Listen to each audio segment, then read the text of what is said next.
नमस्कार, मी संकेत Deshpande. Top news मराठीच्या सर्व दर्शकांना दीपावली पाडव्याच्या हार्दिक शुभेच्छा. देशभरात दिवाळीचा उत्साह पाहायला मिळत असून राज्याचे आपत्ती व्यवस्थापन मंत्री गिरीश महाजन यांनी आदिवासी पाड्यावर आपली दिवाळी साजरी केली आहे. यावल तालुक्यातील असराबारी या आदिवासी पाड्यावर गिरीश महाजन यांच्यासह आमदार अमोल जावळे यांनी आदिवासी पाड्यावर जात आपली दिवाळी साजरी केली असून नागरिकांमध्ये दिवाळी फराळ व मिष्टान्नाचं वाटप करून ही दिवाळी साजरी करण्यात आली आहे. आदिवासी बांधवांच्या घरी जाऊन गिरीश महाजन यांनी यावेळी ठेचा भाकरीचा देखील आस्वाद घेतला. तर खरं घर मंजूर होऊन सुद्धा जागा नाही, त्या ठिकाणी जागेचे उतारे नाही, म्हणून त्यांना घर सुद्धा मिळत नाहीये. त्यांची घराची अवस्था सुद्धा अतिशय वाईट आहे, अतिशय बिकट आहे. जंगलामध्ये ते कसे राहत आहेत आणि म्हणून या ठिकाणी मी आता ठरवलेलं आहे की यांना त्यांचा अधिकार आहे ते मिळालाच पाहिजे. त्यांना स्वतःची हक्काची घरं झाली पाहिजेत. मोदीजींचं स्वप्न आहे की प्रत्येकाला घर, आणि तिथं आदिवासी बांधवांनाच घर नाही आमच्या.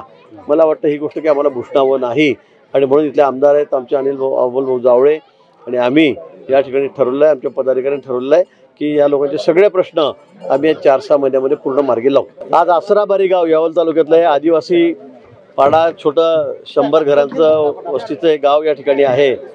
आणि या ठिकाणी मुद्दामून दिवाळी मनवण्यासाठी मी, माझी पत्नी, आम्ही सगळे प्रमुख कार्यकर्ते पदाधिकारी या ठिकाणी आलेलो आहोत. दरवर्षी मी गेल्या अनेक वर्षापासून खरं म्हणजे मी मुक्कामीच जातो, पण उद्या एक थोडी घटना घडलेली आहे. चाळीसगावचे माजी आमदार यांचे अंत्यविधीसाठी मला त्या ठिकाणी जावं लागणार आहे 8 वाजता 9 वाजता, त्यामुळे मला इथे मुक्कामी राहता येत नाही. पण दरवर्षी मी सगळ्या पाड्यांवर या ठिकाणी मुक्कामी सहकुटुंब सहपरिवार माझ्या मुली नातूसहित सगळ्यांसहित त्या ठिकाणी असतो, आणि यांना शुभेच्छा देण्यासाठी आम्ही या ठिकाणी आलेलो आहोत. या ठिकाणी असा हा दुर्गम भाग आहे, हा अगदी पहाडाच्या काठाशी असलेला भाग आहे.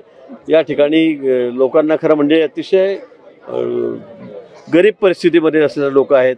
आपण बघताय त्यांची घरं बघितली असेल, दारं बघितली असेल, पण या ठिकाणी थोडा वेगळा प्रॉब्लेम आहे की जमीन फॉरेस्टची आहे, त्यामुळे लोकांना या ठिकाणी घरकुलाचा लाभ मिळत नाही आहे.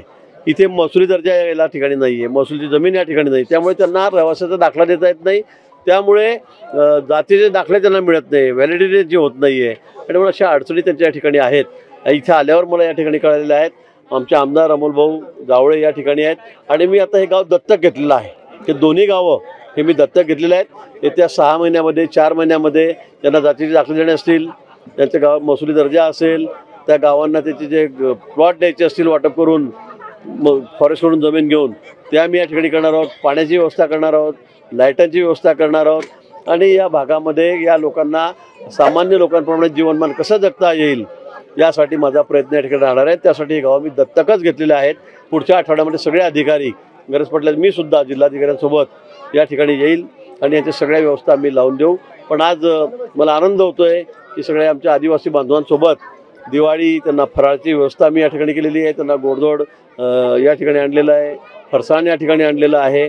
खरं म्हणजे मुक्कामी राहायचं आम्ही सगळं जेवणाचाच कार्यक्रम करतो पूर्ण गावाचा, पण आज मला जाणं आवश्यक आहे, त्यामुळे मी मुक्कामी राहू शकत नाही. त्यांना सगळ्यांना मनापासून खूप खूप दिवाळीच्या शुभेच्छा. आता जोकासू STP या अत्याधुनिक जॅपनीज तंत्रज्ञानाने सुसज्ज, quick installation, energy efficient, noiseless blowers, low maintenance या आणि अशा वैशिष्ट्यांनी परिपूर्ण जोकासू STP तंत्रज्ञान प्रकल्प उभारणीपासून ते विक्री पश्चात समाधानकारक सेवा देणारी, भारताबरोबरच परदेशात देखील प्रकल्पांची यशस्वी उभारणी करणारी company Deccan water treatment private limited.